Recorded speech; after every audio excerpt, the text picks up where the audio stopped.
Now that we have our main sources of lean protein with the chicken, the turkey, the beef and the fish, let's move on to some of the different forms of the carbohydrates and complex and simple carbohydrates that we should be looking at including within our diet.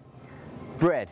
Bread has a bad rap in the health industry. People say stay away from bread, gluten, wheat, you want to be eating more of the brown rice.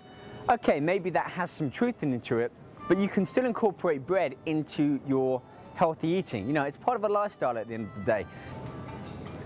Now, there are a ton of different choices when it comes to bread, but I'm going to make this easy for you and show you a few different choices that will certainly be the best choices out of the whole selection that you can make.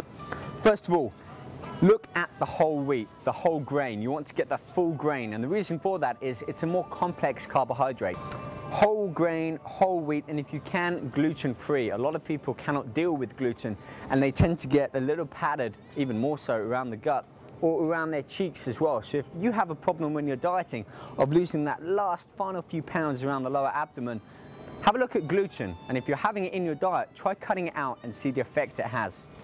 So we're going to get some dark rye here, and if you normally have brown bread, just make sure you check for 100% whole wheat or whole grain.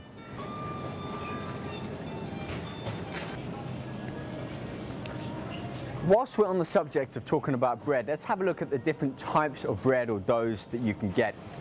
Bagels. Now, everyone loves to have a good bagel, either in the morning or with cream cheese or peanut butter, whatever you fancy, have on there.